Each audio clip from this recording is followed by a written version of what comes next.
Alf, can you believe it? We literally had Geoff Wilson on for an interview less than a week ago.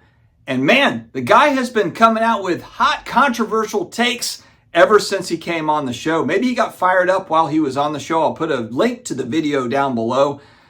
But man, Geoff Wilson coming out swinging on a couple of different topics. And there was also a reaction. We're reacting to the reaction. John Mangini put out a reaction video to Geoff Wilson's video. And let's actually start with that one first. Man, there's so much to cover. All of a sudden, we've got so many things to cover. But first, before I do, if you've got a collection to sell, justcollect.com, very easy appraisal form, whether it's vintage cards or modern cards. Leighton Sheldon over there at justcollect.com will take care of you. Also has a great channel, Just Collect YouTube channel, where he's interviewing hobbyists, industry people, all the good stuff. Card Capsule. Card Capsule. You want supplies. You want great quality supplies. You don't want to pay a fortune for them. I've got a promo code down there in the video description as well as in the pinned comments. Make sure to check out Card Capsule for cases, semi-rigids, top loaders, all the supply stuff that you need. It's over there at Card Capsule. PSA. You've never graded with PSA. You've got friends that have never graded with PSA. Take $25 off your first order. It's the SCD25 promo code at the shipping and billing screen. $25 off, the one card minimum. It's all it takes to get the discount. All right, so the first video that Geoff came out with earlier in the week, he was kind of coming back at, I guess, maybe purist collectors. I'm kind of just throwing out a generic term here. Enjoy my crew. You take the card and put it in the sleeve. You take the card and put it in the sleeve. But basically anybody that's talking about flippers or, people kind of ruining the hobby, he was coming back at them and just saying, hey, look, back in my day, and I can actually speak to this because me and Geoff are about, I think he's 2 or 3 years older than me. We're about the same age though. So late 80s, early 90s, that first sports card boom, that's when Geoff and I were in it together as kids. And so what he said is basically, hey, look, going back in time, people were still chasing those 89 Upper Deck Griffies. People were chasing 84 Donruss Mattingly's, Topps Mattingly cards. People were chasing after certain cards, even going back 30, 35 years. So we got a 1990 score, factory set. We got a 1991 Fleer. Make sure to keep this from falling here.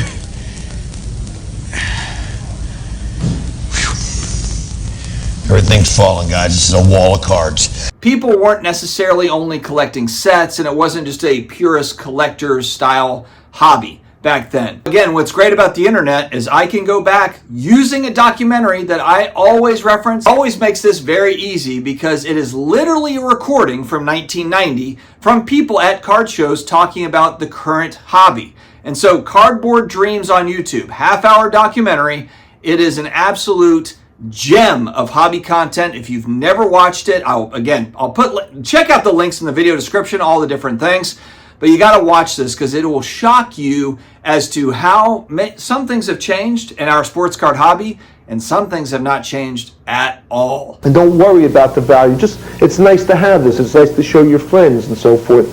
And also maybe buy the sets each year or pick out 1 or 2 guys and buy some cards.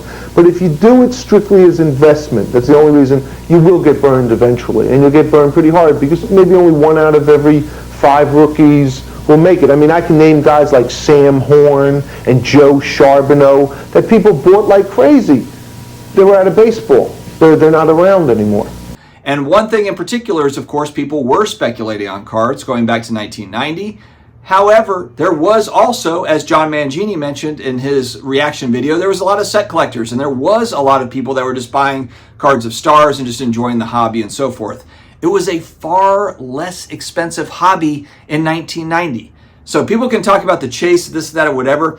And speaking of the chase, and also what were people investing in for sealed product? My buddies, we were literally 10 years old. His dad was the local high school football coach. His dad had sealed product of 89 score football that he was just sitting on, that he was just holding. And I think that's funny now when you look at, there's a lot of sealed holders for sports cards, Pokemon, it's huge, sealed stuff. But going back to 1990, everybody had 89 score, in their closet. Don West on the Home Shopping Network, what was he selling? We got a 1990 score, factory set. We got a 1991 Fleer. Make sure to keep this from falling here.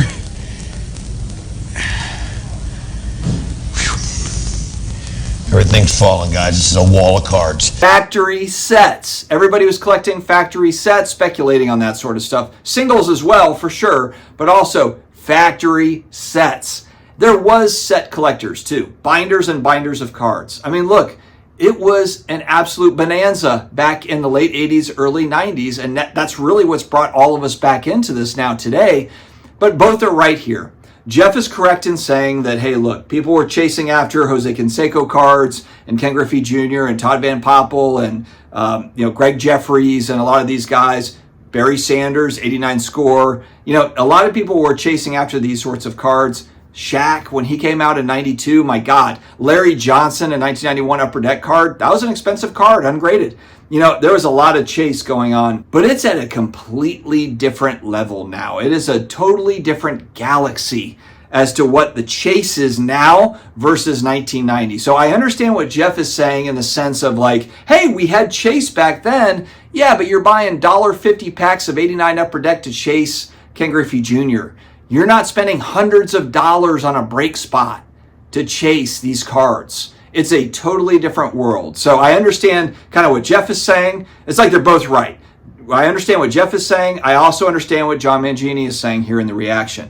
And now, even just a couple days later on the Sports Card Investor channel here, I see Geoff here. He's talking about the $100,000 debt. One of these Reddit posts that came out, I made videos on. I think Neo did. A bunch of people made videos on this. I make a lot of videos on breaking and the gambling products and the overall impact on the sports card hobby, because a lot of people don't. A lot of people do not. A lot of sports card social media, and that's okay. It's just what it is. It's going to be pumping up new product because they're trying to sell new product. And look, I totally get it. Maybe you own a breaking company and you're selling that Topps product and you're in with it. You've got that Topps, that Topps connection. And by God, you better hang on to that relationship. We've already talked about it with sports card shops. You better hang on to that Topps relationship as tight as you possibly can, because it's going to probably change a lot for you in the next few years. I think that the requirements to be a Topps partner are going to go up and continue to go up, and the expectations are going to go up. If you've got a large card store, if you've got, a good you got a good social media, you've got kind of all the things working, then you'll probably be partnered with Topps. If you don't, then you probably won't. And that's the way that it's going to go moving forward. So there's a lot of people that have a lot of skin in the game trying to figure out how they're going to navigate this, because it's touchy, and I totally get it. So it is what it is, but you need to understand when people talk, whether it's a podcast or YouTube or an IG post or whatever the hell it is, what position are they coming from? Are they coming from a place where they need to sell you a product at the end of the day? Maybe. All these new products are not going to be diamonds. There's going to be a lot of shit product that comes out. Hate to say it, but it's just the facts. There's going to be some great product that comes out, and there's going to be some duds. But whether it's Topps, Panini, Leaf, whoever the manufacturer is, they need to sell it all. Whether it's a dud or not, they got to sell it. So just know that going in. One breaker that I do like that actually gives you the real breakdown is Run Good Life. James, I've talked about him on the channel before. I'm not a fan of the look, I think breaking has gone too far. I don't mind breaking in the hobby, especially personal breaks. I think that's cool. Look, in Pokemon, there's a lot of rip and ship going on. Rip and ship is essentially just a personal break. It's the pick your team or the random team or all the other, like, the Raz type stuff, the bullshit, the spin the wheel and get it, throw a dart at the dartboard and win a pack bullshit that we've got now. Okay, go to the National. I can't wait to see the carnival at the National this year. I can't wait. I'll have footage of it. I'll be making videos about it. It'll be there. There'll be a portion of the hall that's all about, my God, jump or hurdle, win a prize, dance and win a prize. There's going to be all sorts of weird shit going on. I can't wait, and I'll make sure to document it for you all to see exactly what I'm talking about. But I understand there's an entertainment value there. I understand there's an entertainment value, so I want to respect it. And actually, Geoff, in this video, it's exactly what he referenced when we're talking about kind of sports card addiction and that sort of a thing. There's an entertainment value to it. Yes, there is entertainment value, and yes, there is personal responsibility. I'm in charge of myself. You're in charge of you, and you're in charge of you and your finances 100%. I'm not going to pretend like I haven't struggled, even just on singles buying. I'm not even getting into breaks and razzes and repacks, and I still struggle with impulse buying on singles or sealed product, let alone getting into the mega gambling products that are out there. But again, as an industry, I don't think it's a bad idea to check that a little bit. And yes, there is a fun element to breaks, but that doesn't need to be 30, 40, 60, 80% of what our hobby is. That's my big beef with Topps right now. Look, the second I heard Michael Rubin say that 40% of new product goes to breakers, 40% goes to breakers, and no, actually, let's actually tell the whole story here. 40% goes to breakers, 40% goes to card shops, which a lot of card shops are also breakers. So I'm trying to understand that. And then the other 20% goes to big box retailers. Why on earth do we not have a better system to sell direct to consumer? Why? It doesn't have to be, 90% of the product that's coming out, but why is not 20 or 30% not going out to the Topps Fanatics mailing list, the people that have bought from you before, maybe that bought from you over decades, that have bought Topps products? Topps is the Rolex of sports card brands. So why isn't it treated like that? Why? How is there not more direct-to-consumer options? Look, give people 48 hours, 72 hours, give collectors, because my God, I can't stand the marketing. All the marketing is geared towards collectors, but then shoots you over to a gambling product. If it's meant to go to collectors, then give collectors the opportunity. 48, 72 hours, whatever it's going to be when a new product release goes, hey, we got the mailing list going out, the email list. You got 72 hours to buy into this product. You get two boxes per household, per address. And you can get product. You can get new products. Get a hobby box of whatever you'd like at a decent price, where you're not paying extra money at a card shop. You're not having to fractionalize it buying into a break spot. That's all it takes. All it takes is more balance with the distribution. I think it's important, though. We're talking about Geoff here. I agree with him on a lot of things. I disagree with him on stuff, and it's okay to have disagreements in our hobby. It's not normal to never have a disagreement with people. That's not normal, especially when these are very defined kind of industry things that are happening. I just don't agree with tripling down on the gambling element of sports cards, and that is how we're 10xing the hobby. If that is how we're 10xing the hobby, then we're doing it completely wrong, in my opinion. I would rather double or triple the hobby over 10, 20 years and do it a different way than 10x the hobby and go the gambling route where people are just absolutely left in the dust. And as the Reddit post mentioned there, with a bunch of credit card debt and divorces in its wake. Because that is the reality here, guys. The reality is lives fall apart. So we can talk about personal responsibility all we want, but the truth is the truth. It's just not healthy for our hobby if we're talking about a long-term investment. If we're talking about, long-term, if we're really talking, I'm not interested in anybody's short-term thinking. If we're really thinking long-term and we're tripling down on gambling, as that's how we're going to do it, that's easy money. That's like low-hanging fruit. That's like the bullshit money at the bottom here. And maybe that's the plan. I'm never going to agree with it. I'll always continue to talk about it because I'm not going to be a fan of people throwing away money. And frankly, a lot of people will have their lives ruined. And oh my God, you're being so dramatic. No, I'm not. Just go on Reddit. Just go on Facebook. Go on any of these places and look it up. People talk about it. And look, the thing that worries me the most is there's a lot of people talking about it. And then I wonder how many people are not talking about it.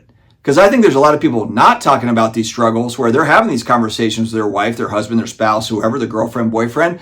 And that doesn't necessarily make it to social media because they're embarrassed by it. And I'm in this boat too. I've had struggles. I've mentioned it on my channel. I still have struggles from time to time. I've got to keep myself in check. My wife and I have constant conversations to figure out where I'm at, what I'm doing, and what we're doing money-wise, just to try to make sure that we're keeping a good balance of things.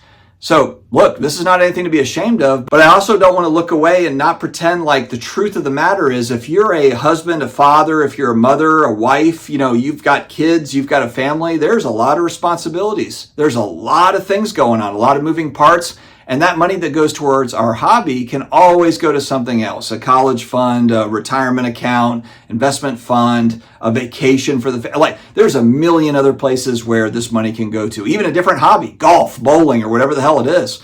So, yes, of course, I don't want to discount personal responsibility. I have to be responsible for myself. You have to be responsible for you, and everybody has to be responsible. But as an industry, if we are just kind of pushing something that to me is pretty irresponsible, sure, there might be some money to be made, but is that do we feel good about that?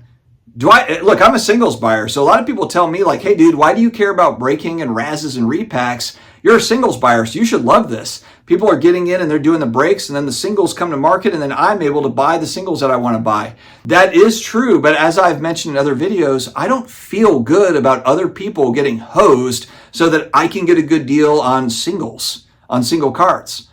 I don't.